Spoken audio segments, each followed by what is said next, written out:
Welcome to Reigniting You, the show that explores a variety of topics and timely issues for making successful mid to late career transitions with a renewed sense of purpose and fulfillment for the next phase of your career and life, regardless of your age.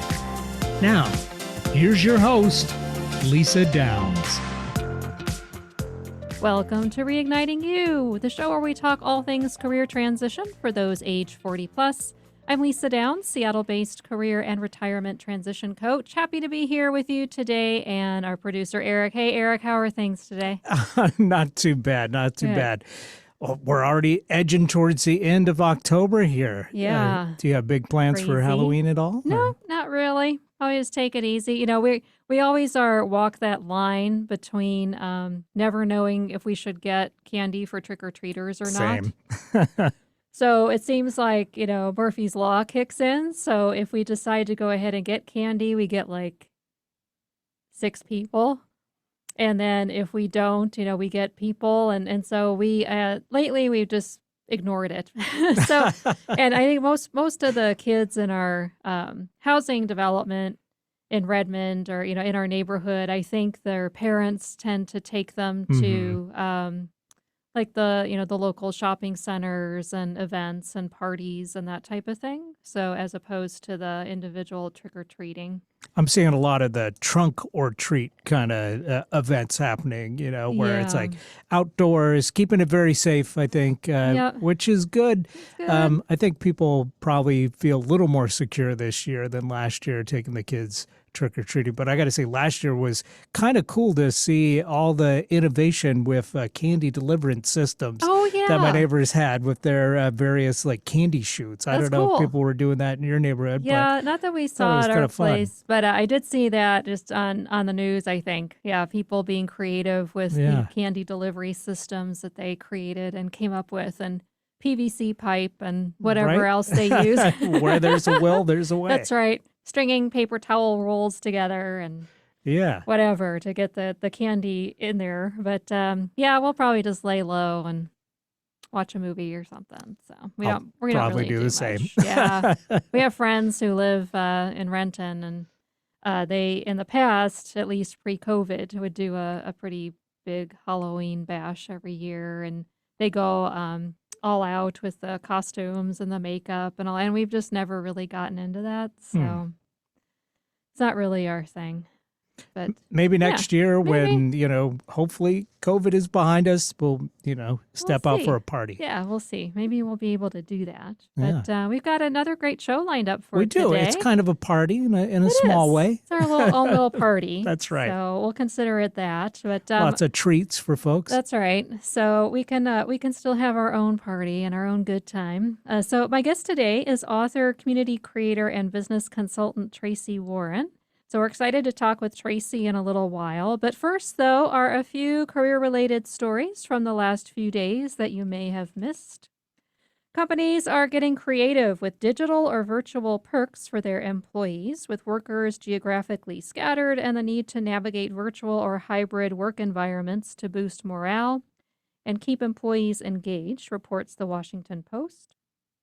Some examples include care packages of goodies, stipends for mental health services and office furniture, virtual pizza parties, subscriptions for snack boxes and houseplants, and even funding pet adoptions. Some employers are also subsidizing childcare, elder care, and other digital services, such as personal care product or fitness equipment reimbursements.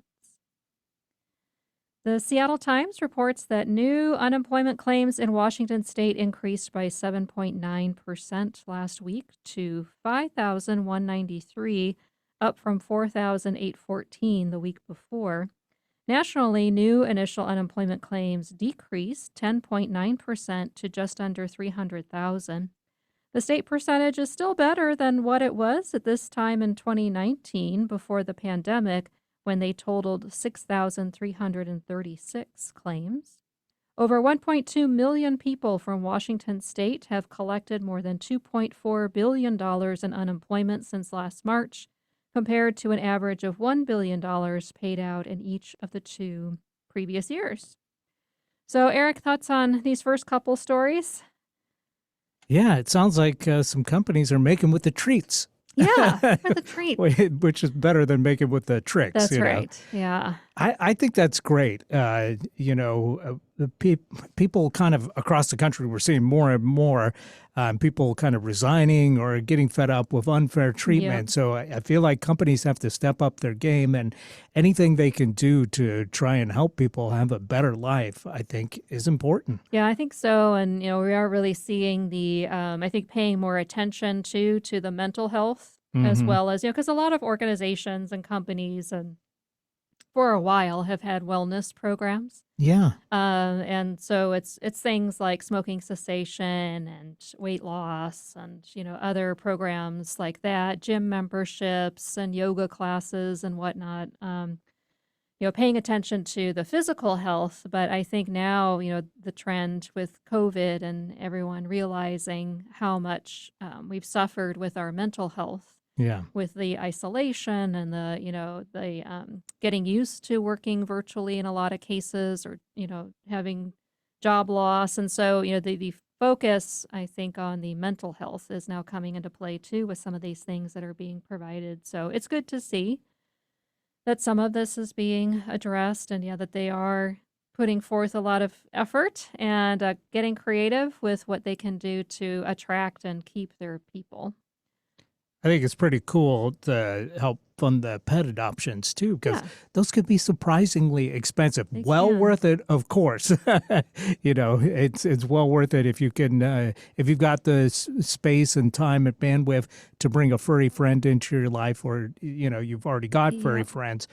It's so rewarding. But we're talking, anywhere between $200 and $1,000 to adopt a dog these days. Yeah, it really depends on where you go, and Yeah. but yeah, the shelters having to charge the fees too, just to Right.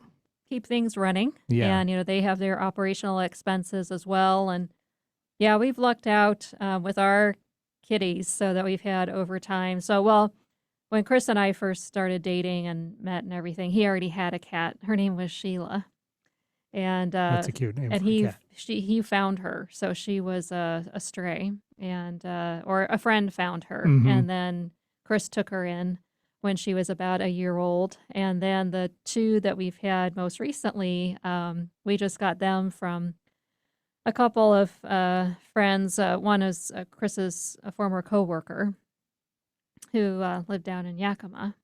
And so they took in a stray who was their mom, and she had litter of 6. And so we went and Wow. picked out 2, and so didn't have to deal with the fees for the kitties. But yeah, it can be a lot, and we don't do it so much now because we moved a bit farther away. But for a while, we fostered cats through the local humane society here, not too far away from here, where we are, and yeah, just being exposed to, what they needed to operate and everything that was involved, and Yeah. some of those fees can get up there. Well, So I mean, there's study after study just showing, what stress relief it is, it and is.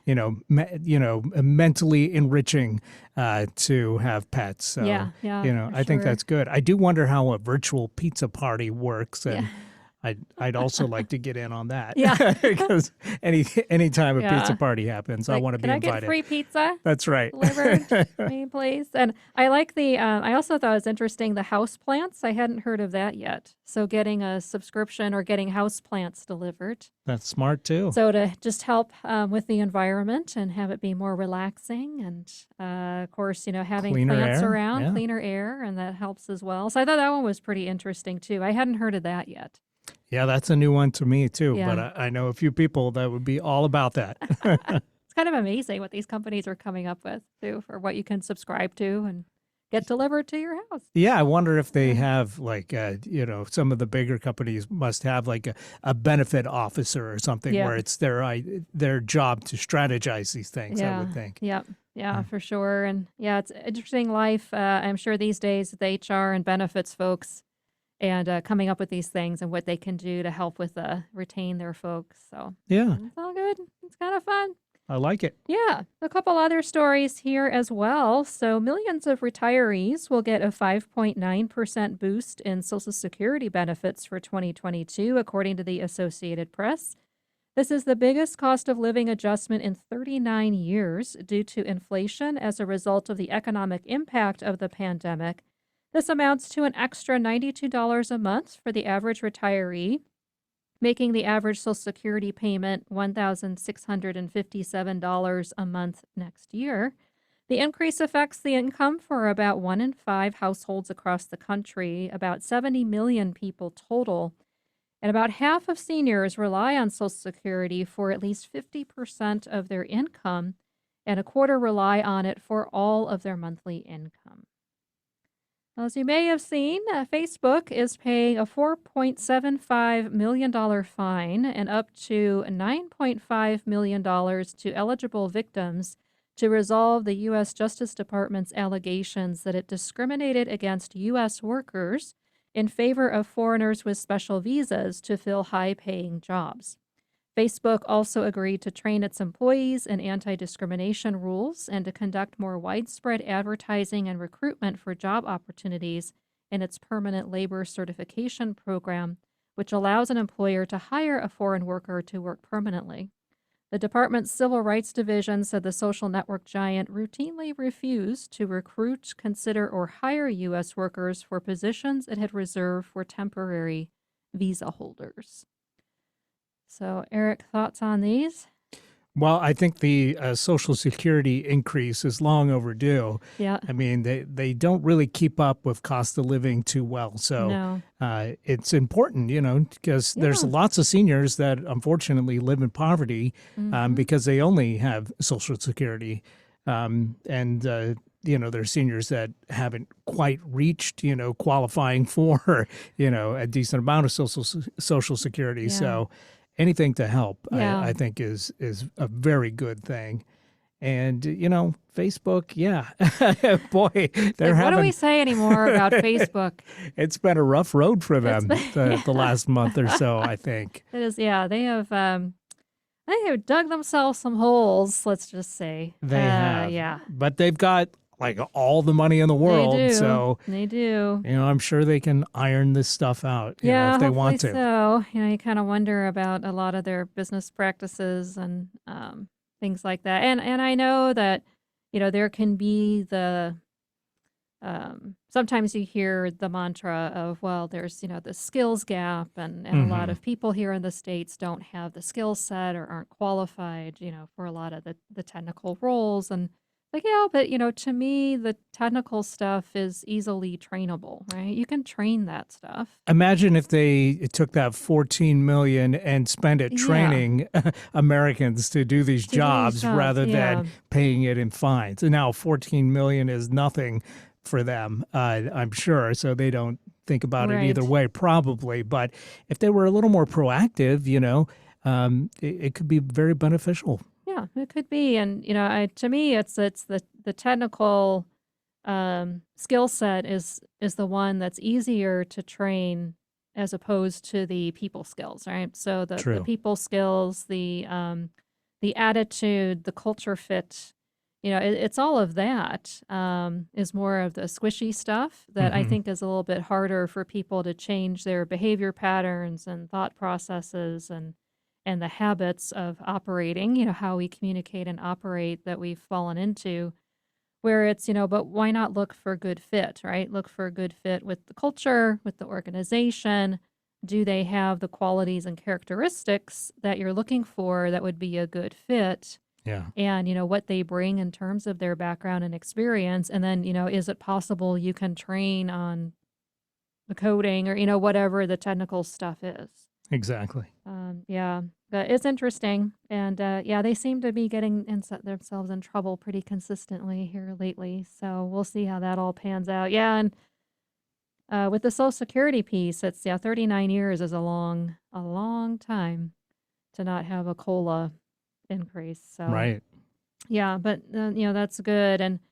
And I know a lot of people where who are delaying taking the Social Security just because of wanting to be paying into it longer, needing to pay into it longer, making sure that they're not, even when they hit the age that the government says, oh, you can withdraw it now, really paying attention to what makes the most sense for you of when you start taking it. That does make sense. I mean, if you can afford it, Yeah. to, put it off as long as possible. Right. Yeah. Yeah. So, but it's good. I'm sure every little bit helps with Yep. folks who are really reliant on that, those payments. And I'm sure it's scary if there's something, any type of glitch or anything happens where payments get missed or lost in the mail or, whatever it is. Yeah. So it's good. It's good to get that increase for sure. Well, thanks, Eric, for that. And, it's time for our first break already. So when we come back, I'll introduce our guest for the show, Tracy Warren, who's here to talk with us about creating community, especially when in career transition.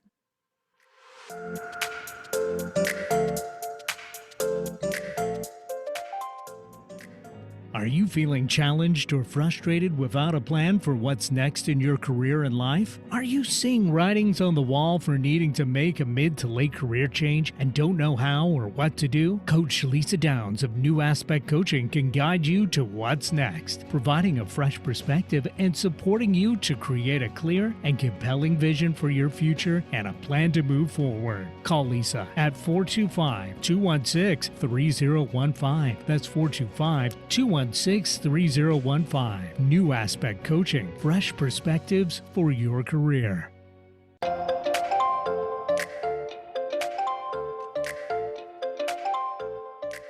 Welcome back to Reigniting You, the show that focuses on all aspects of making mid to late career transitions.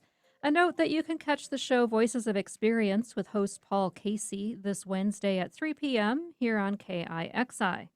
Voices shines a light on people with experience in their fields of travel, public affairs, adventure, health, and fitness, with an emphasis on sustaining your own business. That's Voices of Experience this Wednesday at 3 o'clock. And I'm happy to introduce today's guest, Tracy Warren. Tracy teaches business owners how to grow a business and create profitable community with ease and joy by making marketing fun, simple, and easy and effective. She's an author, truth teller, community creator, and fun, authentic presenter. She's also a bold example of how authenticity and vulnerability can be a huge asset for entrepreneurs who want to build community. Whatever trail she blazes and every journey she travels, including her recent victory over breast cancer, she shows up fully as herself. Her recently released book, available now on Amazon, is titled Ignite Your Champions: Build Your Business by Creating Connection and Community. Hi, Tracy. Welcome to the show. It's great to have you here. Hello. Thank you so much. Yeah. And I sound amazing. So I appreciate the introduction. Absolutely. Well, you are. So there we go.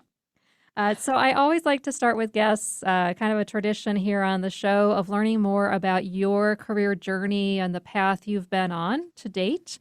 So what is the story of how you are where you are today with your career? That's such an interesting question, but I graduated from college with a degree in journalism at a time when journalism was shifting. Let's just say shifting. And I think ultimately I wanted to be an expose reporter, right? Let's break open why Facebook is so evil or whatever. And so I've had a couple of different career jobs, but it all shifted when I had kids, right? So do I want to be home and taking care of the kids? So I worked for a mergers and acquisitions company. I managed a small office building, which is ironic now that I own a co-working space, but those are just a few of the things that I did. And then I just tried to find my way into roles where I could make money and still support growing my family. And now I'm a serial entrepreneur. That's interesting. Yeah. I think you and I have that in common. So I was, my undergrad degree is in speech communications, which translates to the broadcasting and journalism and right, media and that kind of stuff. So I started off in radio, was my first career, and then decided that, I just wanted to do something more meaningful. So then I got into teaching. But yeah, it's like We do have that in common. It's just always interesting to hear folks' trajectories and different decision points. And I'm sure with all of that, you've probably learned some great lessons. So, what would you say is a lesson or two that stands out for you? Hmm. Another great question. I also taught at community college, so there just another similarity between the two of us.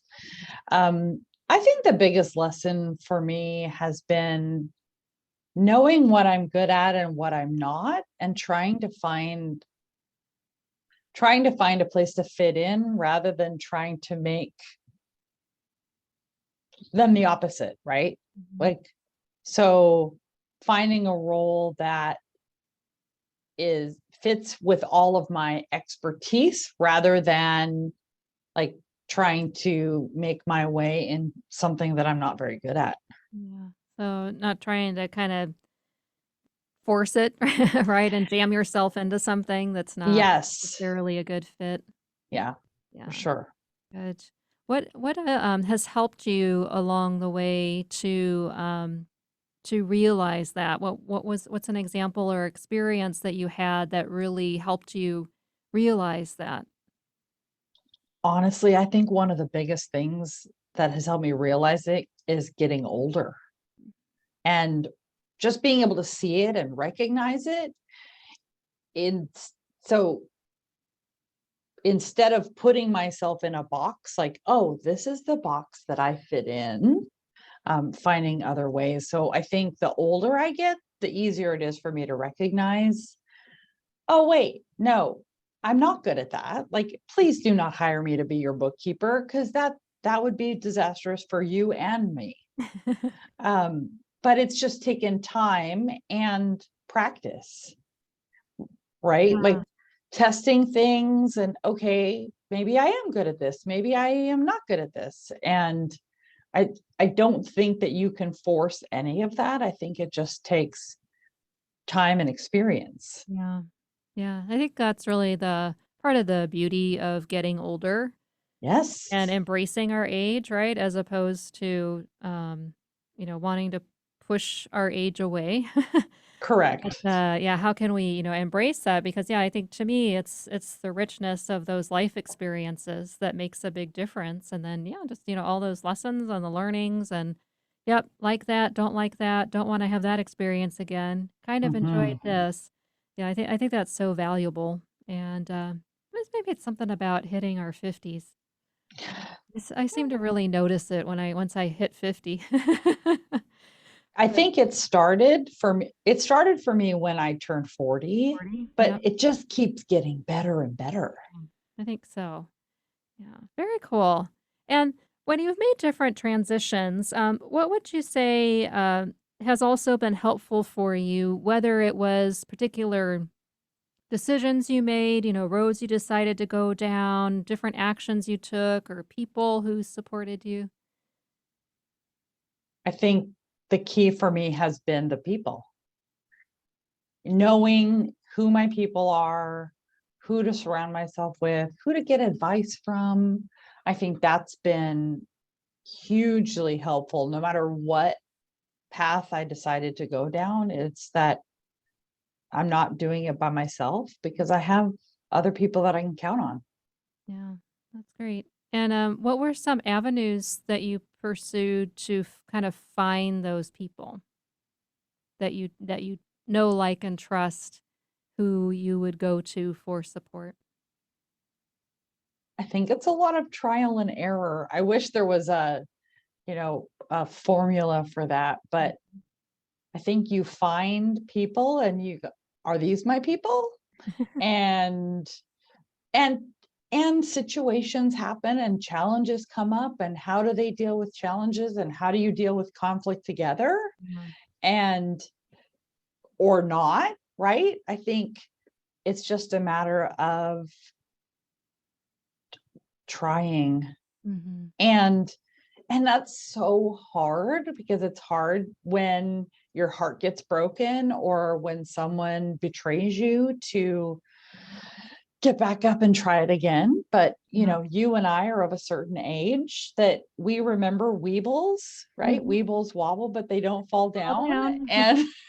And I also think about the punching, the clown bag that you punch it and it just keeps popping back up. Yep. I think there's a lot of that in life, in career transition, that, you have to put yourself out there a lot. Yeah, you do. And sometimes you get knocked down but the fall down 7 times, get up 8, right? Or whatever that whatever that is. It's just, you have to keep trying. You just have, I hate to say have to, but this is one area where it's really a choice to get back up and try again. Yeah, for sure. Yeah, it's just, I think, well, I know for me, over the years, I've gotten used to rejection. So, taking rejection in stride, that's a tough one. That's a really hard one to learn. Yeah. And, not every door you go to is going to open. Yeah. So. Yeah, and just, but it definitely does help build your resilience. That's for sure. Yeah, Like, for sure. One of my very early bosses in life, and good friend, he would always call it character building. So, I'd share with him, he's like, "Oh, Lisa, just it's a character building experience." And I'd be like, "Okay, thank you."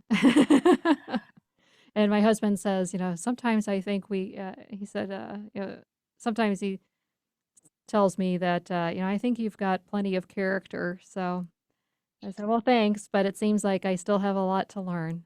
So these experiences, just keep happening. Yeah, but when you think back, on your career up until now, was there ever a time when you had, regretted a career decision or kind of wished you took a different path? Yes, absolutely. There was a time I worked for a less than pleasant person, and I certainly wish that I would have, wow, that was a really nice way to describe this person. I worked for a jerk. And I really wish that I would have seen my way out of that sooner. But at the time I felt, I was a lot younger, and I didn't know how to stand up for myself then, if that makes sense. And so it felt like I was just stuck. Yeah. Looking back now, I'm like, I really wasn't stuck, and I have a ton of skills that were kind of wasting there.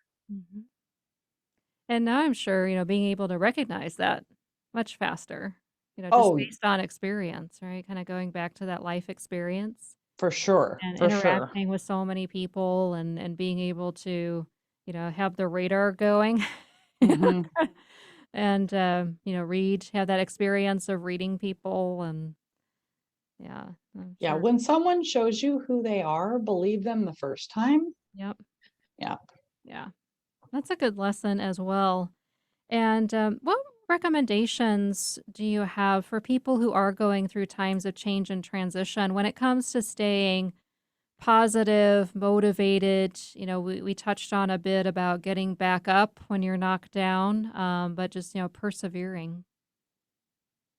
Gosh, that's so hard. But I want people to be themselves as soon as they possibly can. And that's the challenge of getting older, I think, is as we get older, it gets easier. But then I watch 20 somethings who are just, getting in line and getting in the box and doing all those things. And it breaks my heart because it's stifling their creativity. It's stifling all the amazingness that is them. Yeah. And I don't know if I'm answering the question, but that was the first thing I thought of was this. The more they can feel free to be who they are at their core, I think that that's going to serve them for years and years, Yeah. Yeah. career wise and otherwise. Yeah. And we see it crop up a lot with, I think, with a number of students, right? So students, when they go off to college, university, or, even in high school, and I think sometimes they can feel pressured or experience pressure to go in a certain direction, right? Well, go, told to go into this career or this direction or do this, do that. Um, and just doing that because they don't know what else to do Right. and not really being in touch with that, who they are at their core and what could be some different possibilities as well. And yeah, sometimes it is painful. It's painful to see people go through that or spend so much time, money, energy going down a certain road, like getting into medicine or something, and then realizing a couple of years later that it's a horrible fit, right? And they And hate then what you they do. have $100,000+ in Yeah, instant student debt. loans. Yeah. Yeah. Yeah, I've seen that quite a bit. So, sage advice. And yeah, who would you say has been a pretty big influence on you, whether it's in your career, generally in life, that has really helped contribute to who you are and your work? Honestly, I don't know if I can pinpoint one person. I think something I learned to do years ago was to look at each individual person that I meet and see them for their strengths and then take one of those things and say, gosh, I really love the way that this person does this. And I wonder how I can do that. Hmm. And I think I've done a lot of that. And so there's a conglomeration of women that I can look around and go, I like to take or use as examples a lot of different people. I know that, like, from a celebrity standpoint, Brene Brown, right? And her work around the gifts of imperfection as a recovering perfectionist. Her work just speaks to me to remind me that um, I'm enough, like me, like where I'm at. And I don't have to be perfect, but I have to be reminded of that, we're gonna move forward and we're gonna make mistakes. And I jokingly say, if I'm gonna mess up, I want to mess up cheap and fast. I would rather make $150 mistake than spend $10,000 on a coaching program that was useless to me. Yeah, yeah, Yeah. for sure. Yeah, it is such an important point, and just realizing that it's part of being human is to be imperfect. Yes. And I like to say we are perfectly imperfect, Yes. and that's okay. Because yeah, we screw stuff up all the time, right? It's like any given day we can mess something up. And Absolutely. yeah, and it's just okay, well, what can I take from that and go forward and move on, as you said, it's how can I go forward from it and not, beat ourselves up quite so much or make everything such a big hairy deal. And Well, and I think on the other side of that is to keep moving forward, because I think when we make a mistake, it's very easy next time to go, oh, remember last time I made that mistake? yeah, So let me make sure this is perfect before I go forward. And that's also incredibly stifling. it is. Yeah, and it's just, when that ego kicks in to protect us, right? So remembering that, yeah, so this happened, I had this experience, I want to avoid that as much as possible. So yeah, what can I do to make sure that everything is in place before making a move? Right. It's like, well, how, that's not real likely that we're going to be able to do that, right? No, And to get there. And yeah, I love her work too, and the work around vulnerability and authenticity and empathy, and yeah, yeah, I think it's great stuff. So very cool. definitely. Yeah. Well, thanks so much, Tracy, for sharing about your path and your lessons and your insights there. Really appreciate it. And it's already time for our next break. So when we come back, Tracy and I will talk about how you can create community in your career and much more.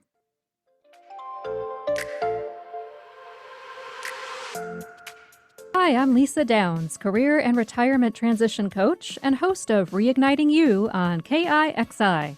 I guide age 40 plus professionals to gain clarity, a renewed sense of purpose, and a career transition plan within 90 days so you can lead a fulfilling life regardless of your age. If you're not sure what's next for you, I can help. Let's talk about what your future can look like. Visit yournewaspect.com or call me at 425-216-3015. That's 425-216-3015. New Aspect Coaching. Fresh perspectives for your career. Have a career transition related question or want to share your best or worst job story? Call 360-436-6496. That's 360-436-6496. Just leave a voicemail and we'll answer your question or share your story on a future show. Stay tuned for more Reigniting You with Lisa Downs.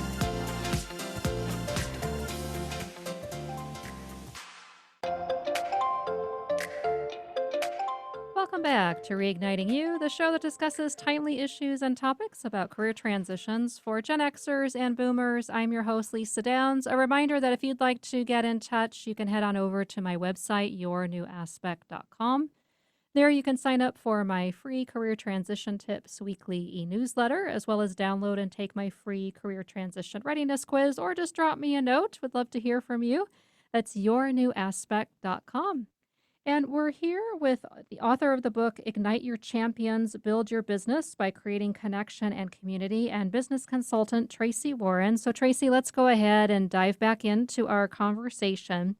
I'm curious about the inspiration for your book. So how did it come about? You know, I believe community changes the world or has the power to change the world. And building community, doing things to create connection comes very naturally for me. And I completely understand that that is not the case for everyone. And so I wanted to write it down, write down the things that I do automatically that are really simple things that other people can do to build that connection. Great. Because it can make it, as business owners, it can feel so hard, and community just makes everything easier. Nice. Excellent. And what would you say to that point? What would you say is the importance of community when people are in job search or looking to make a career transition? So, how do you think that community piece can really be a differentiator? I think community makes everything easier. So even today, I was on a call with someone, and entrepreneur who just wants a part-time gig for now. And I immediately thought of an organization that I know where someone is hiring a part-time contract position. Like, that could be a perfect fit. And I think when it comes to your career, introductions can be so much better than going to Indeed and just job searching. Like, those connections can be so much more valuable. Yeah, and if they can make an introduction for you, even better. Yeah, I think that's golden. Yeah, I agree. To me, it's about having the conversations, right? And communicating and meeting people. And who do they know? Yeah, who do they know where they could introduce? And what would you say are some specific steps or actions people can take to build their professional network and start to grow that community to gain those types of introductions and connections? I think the first thing that I would recommend is identifying who those people are. Like, who are the key people, your squad of people that you want to stay in touch with. When I think about, I mean, the world is noisy, social media is noisy, but I can train myself or put some practices in place so that I can actively stay in touch with 20, 25 people and do things to reach out, to touch base. And when I do that, it makes it so much easier to reach out and say, hey, can you help me with something? I think that's one of the areas where it's very hard at times, or what I've found is it's hard to ask for help. Yeah. And yet we have these people that we've met at networking or alumni events or however we know them that would be happy to help if they just knew you needed it. Yeah. Yeah. I think that raises a really important aspect of it because, yeah, sometimes we can feel reluctant, and I've been there, felt reluctant sometimes to reach out, and it can be uncomfortable, as you shared, and it can be a bit intimidating and imposing. So, how can asking for the help uh, benefit both people? Oh, I think friends, colleagues, connections want to help each other. It's just that we're all in our own little world, right? We're all doing our own thing and we don't necessarily know. So, and I believe in reciprocation, right? So it's not necessarily me scratching your back. Well, okay, wait, I scratch your back, but it doesn't mean that you're automatically scratching mine back. Like, oh, Tracy did something for me. Now I want to do something for you, for her. But it goes around, like it creates a ripple. But I think that when someone asks me for help or advice or whatever it is, I feel honored that they asked. And I want to do something to support, to help, to support them. And I just think we need a lot more of that. And I think that there's a lot of people who just don't know how. Yeah. How do I ask for help? Yeah. Where do I go? What do I do? How do Yeah. I find the people? Yeah. One of the things that I've tried to do is I most of the phone conversations or Zoom conversations I have, at the end of the conversation, it's always like, okay, Tracy, what can I do to help you? And it is my goal to always have something Mm-hmm.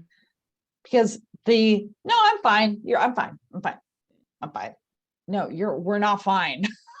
So Yeah. whether, even if it's, hey, I just posted this thing on LinkedIn, could you share it? Right? Like that is so easy for anyone to do. And they're like, oh, wow, that'll take me 60 seconds to do that. Yeah.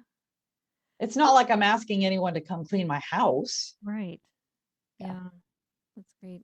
And I'm also wondering when it comes to the how, um, what can it look or sound like? So what can you say to approach that conversation to ask for help in a way that doesn't feel awkward or weird?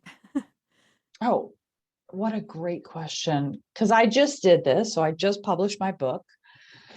And for the people who came to my book launch party, I sent out an email to a handful of them and said, hey, hi, I'm wondering if you might help me with something. And I just kind of said, Amazon, it's all a game, but it's a game I'm willing to play. So can you write me a review? Here's a link to get you to the book.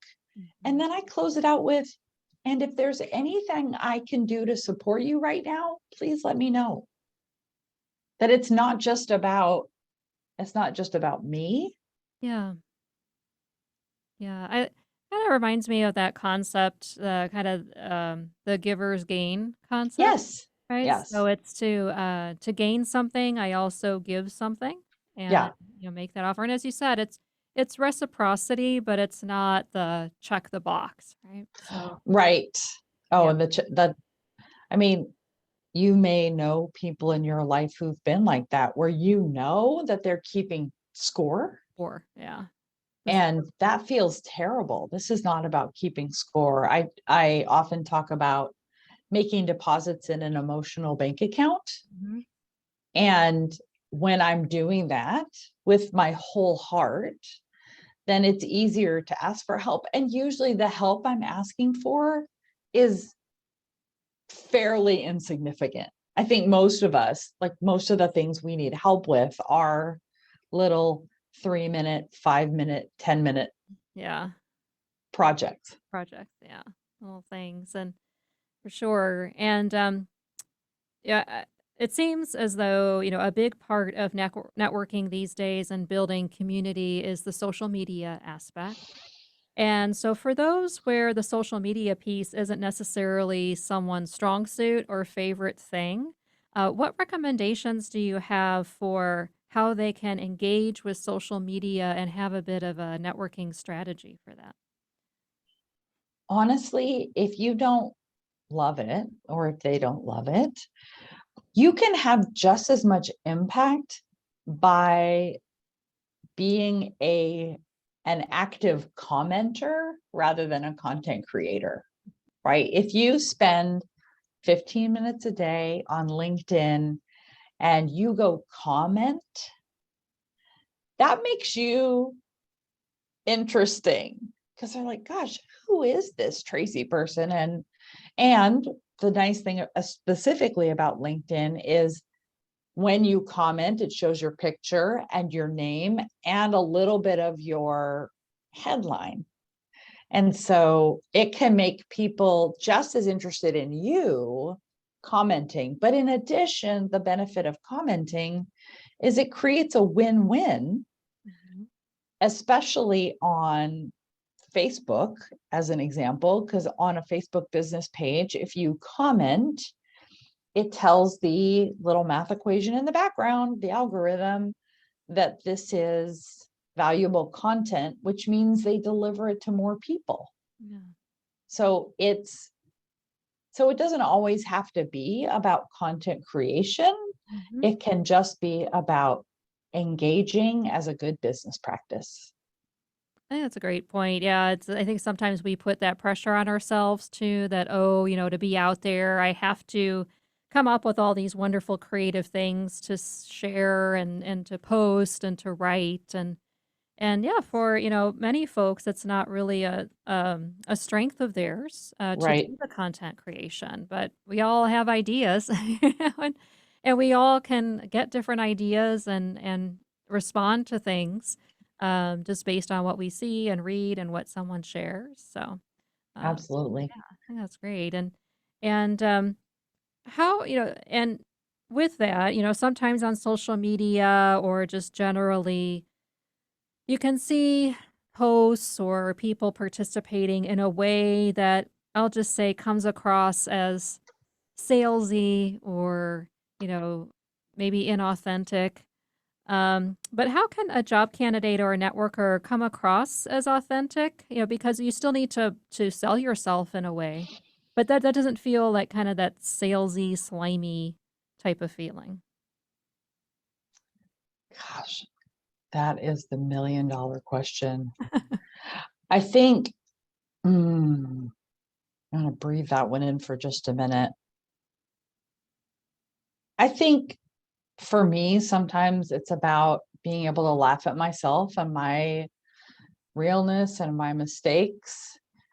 It's, I mean, I've definitely, there's a gentleman I can think of right now. I have known him for a long time.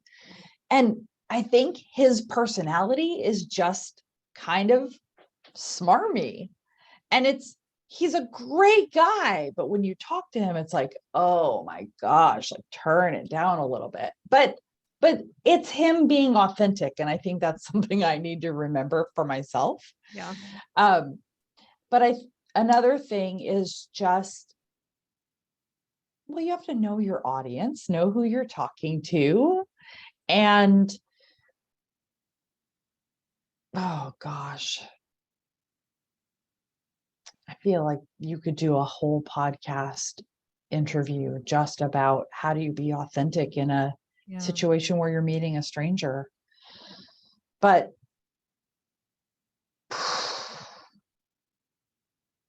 at this point, I don't know how to be inauthentic.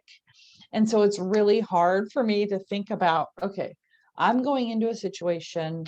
How do I be authentic? I'm like, well, I just be.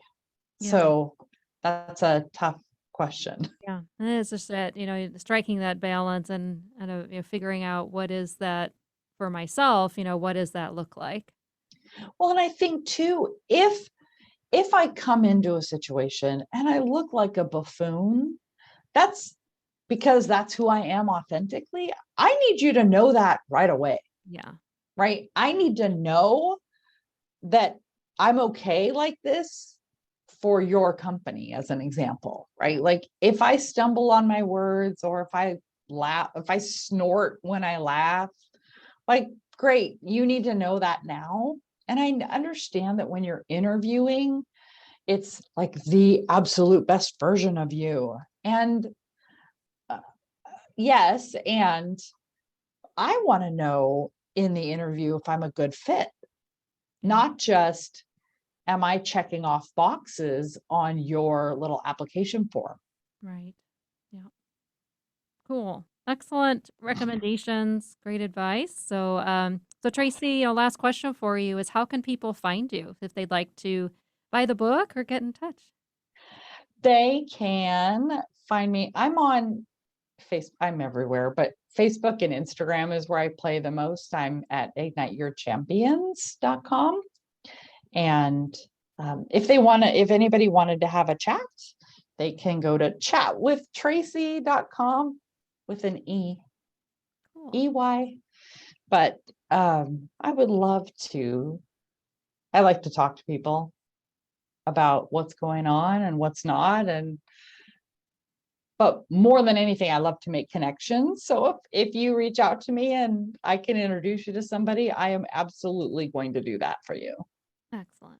Cool. Well, thank you so much for being here, Tracy, providing your insights and recommendations. It was great having you on the show today. Really appreciate it. This was super fun. Thank you. Good. You're welcome. You're very welcome. And it's time to wrap up today's show, and that means it's also time for my reignition recommendation, your weekly career transition tip, regardless of your age. And my tip for you this week is to apply change management principles to your career transition. So, for us to overcome any resistance to change, we typically need to know what's the vision. What will it take to get out of status quo? So, why? What's the rationale for making a change? And then what is the first step? So, I encourage you to apply those three pieces to figure out what you want to do next and for your own career transition. So, what's your vision? What will it take to get you out of status quo? So, what is that pain point and the rationale for making the change? And then, what can you do as a first step? So, think in terms of change management to help you with that transition. And if you'd like to get in touch, just a reminder to head on over to my website, yournewaspect.com. There you can take my free career transition readiness quiz, as well as sign up to receive my free weekly career tips e-newsletter. Or just drop me a note there on the website. Would love to hear from you. That's yournewaspect.com. Well, Eric, thanks for your support today. As always, what stood out to you from our time with Tracy today? Well, great advice as usual and a great discussion. But, it occurs to me that so many people are kind of squandering time on social media and that the idea of making that social media time be beneficial and work for you rather than maybe making you depressed if we're talking Facebook. Yeah. Then, I think that's an awesome thing. So, yeah. For sure. Yeah. And, be more than a lurker. Yes. Right, you actively participate, and you never know what cool things might come from it. So thanks for that. And join us next Monday at 3:00 when my guest will be productivity, time management, and organizing expert Debbie Rosemont.